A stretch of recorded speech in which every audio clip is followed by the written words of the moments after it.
ছোট্ট এই জীবনের চলার পথে কত মানুষের সাথে পরিচয় হলো।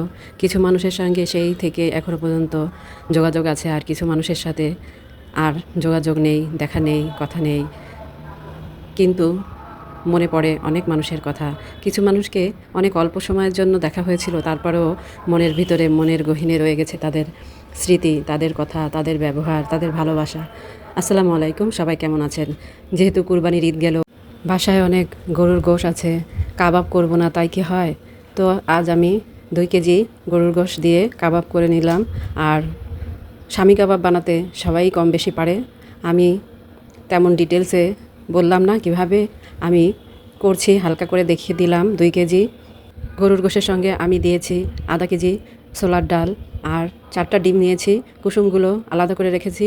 আমি শুধু সাদা অংশটাই আজকে দিব, কারণ কুসুমগুলো দিলে ভাজতে গেলে একদম পুরা তেল ফেনা ফেনা হয়ে যায়, কাবাবগুলো দেখাই যায় না। তো আমি আজকে ভাবলাম, সবসময় আমি অবশ্য কুসুম সহকারেই দিয়ে দিই, আজ আমি কুসুম বাদে শুধু সাদা অংশ ডিমের দিয়ে এটা করে নেব। আর আমি আপনাদের সঙ্গে শেয়ার করব আমি এত এত কাবাব বানিয়ে কিভাবে অনেক দিনের জন্য সংরক্ষণ করি। আপনারা এভাবে রাখতে পারেন, সেই বিষয়ে হালকা করে ভিডিওতে থাকবে, আপনারা সঙ্গে থাকবেন, ভালো লাগবে। আমি একে একে সবগুলো কাবাব এভাবে করে নিব। গোল গোল করে ছোট ছোট সাইজের করেছি, অনেক বড়ও না, একদম ছোটও না। দুটো খেলেই সবার মন ভরে যাবে সেরকমের সাইজের করেছি। তো আমি আস্তে আস্তে সবগুলো কাবাব সুন্দর করে গোল গোল করে রেখে দিব। আর এর সঙ্গে আপনাদের সঙ্গে শেয়ার করব আমি 2 রকমের করে কাবাব সংরক্ষণ করি, একটা রাখি কিভাবে এবং আরেকটা কিভাবে রাখি, সেই সম্বন্ধে পুরো ভিডিও থাকবে, ডিটেলসে সঙ্গে থাকুন।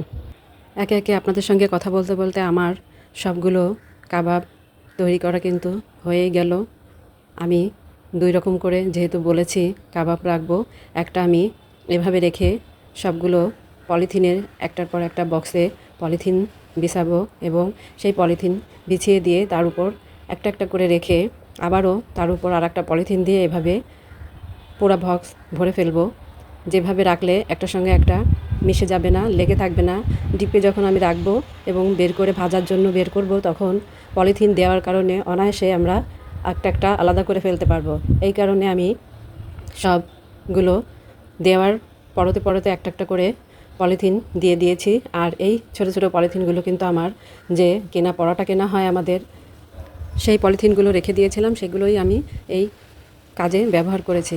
তো এভাবে আমার সবগুলো কাবাব এক বক্সে রাখা হয়ে গেল এবং বাকি কাবাবগুলো আমি এভাবে প্লেটে করে রেখে ডিপে রেখেছিলাম শক্ত হওয়ার জন্য।